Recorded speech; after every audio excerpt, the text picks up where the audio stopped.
ఇక స్వేచ్ఛలో చూద్దాం. స్వేచ్ఛలో మనకి ప్రధానంగా స్వేచ్ఛలో కూడా రాహుల్ గాంధీ ఇదే ఫోటో వేశారు. ఇక తెలంగాణ దేశానికి ఆదర్శం, కులగణనతో విప్లవాత్మక అడుగు, తెలంగాణలో 90% అణగారిన వర్గాల వారే. మా సీఎం 42% రిజర్వేషన్పై తీర్మానం చేశారు. దేశంలో గాడ్సే విధానం, మేము అధికారంలో రాగానే దేశవ్యాప్తంగా కులగణన చేస్తా అని చెప్తున్నారు. మీరు అధికారంలోకి రారులే, ఇప్పుడప్పుడే టైం. ఇక సిఎస్ శాంతి కుమార్కి మళ్ళీ నిరాశే. ఈమెకి ఆర్టీఐ కమిషనర్ ఇస్తారని పెద్ద ఎత్తున ప్రచారం జరిగింది కదా, అదేమి లేదంట. పదవీ కాలం కొనసాగింపు కూడా లేనట్టే. ప్రధాన కార్యదర్శి ఎపిసోడ్ లో ట్విస్ట్, అభిప్రాయాలు చెప్పేసిన మంత్రులు, ముఖ్యమంత్రి ఫైనల్ జనం. ఏమ వల్లే కదా ఈ హెచ్సియు భూములు రచ్చరచ్చ అయింది. నెక్స్ట్ పోస్టర్ లో హరీష్ మాయం, స్వేచ్ఛా కథనం అక్షర సత్యం. పాపం హరీష్, అంతా కేటీఆర్ చేతుల్లోకి అంటూ స్వేచ్ఛ స్టోరీ. తాజాగా రజతోత్సవ పోస్టర్ లో కనిపించని హరీష్ ఫోటో. రగిలిపోతున్న సగటు బీఆర్ఎస్ కార్యకర్తలు కీలక నేతలను అవమానిస్తారంటూ మండిపాటు. వాళ్ళకు ఒకవేళ ఈ ఫీలింగ్ ఉన్నా లేకపోయినా మీరు అది రెచ్చగొట్టేట్టున్నారుగా స్వేచ్ఛ వాళ్ళు. రైట్.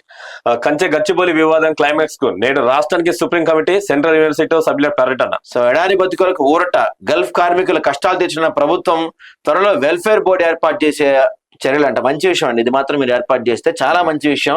ఓకే. ఇక నెక్స్ట్ బదిలీ పంచాయతీ కార్యదర్శుల ట్రాన్స్ఫర్ల వివాదాస్పదం. ప్రభుత్వానికి తెలిసే జరుగుతుందా లేక మంత్రి సొంత నిర్ణయమా?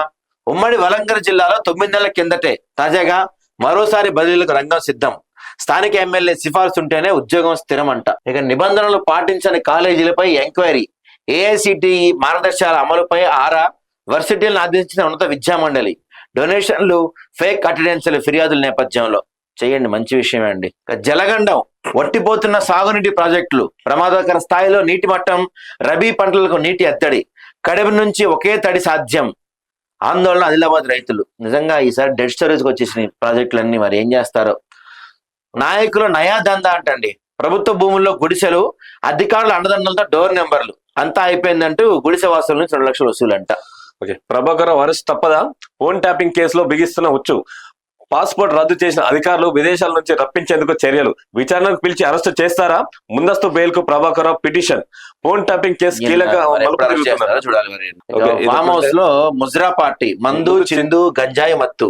ఫామ్ హౌస్ రిసార్ట్ లో గలీజ్ దందా, కోడి పందాలు, క్యాసినో తరహా బెట్టింగ్లు, విదేశీ మద్యం, ముజ్రా రేప్ పార్టీలు, యువతులతో వ్యభిచారం, కొనబడిన పోలీసులు నిఘా, ఫిర్యాదు చేస్తే ఇది దీని గురించి మాట్లాడదాం డీటెయిల్డ్ గా. ఇట్లాంటి ముజ్రా పార్టీలు గానీ, రేవ్ పార్టీలు గానీ, ఫామ్ హౌస్ లో జరిగే గలీజ్ పనులన్నీ కూడా పోలీసులకి తెలిసే జరుగుతాయి, తెలవకుండా ఏం జరగవు. మొన్న మధ్య ఈ బీఆర్ఎస్ సంబంధించిన ఫామ్ హౌస్ ఇంట్లో పెద్ద ఎత్తున కోడి పందాలు జరిగిన ఆ కేసు ఎట్టిపోయింది, ఇప్పుడు ఈ కేసు ఎట్టిపోద్ది, రేవ్ పార్టీ జరిగిన కేసులో కూడా అక్కే పోద్ది. ఇవన్నీ కూడా గవర్నమెంట్ వాళ్ళు చేసుకునే ఎంజాయ్మెంట్లు ఇవన్నీ.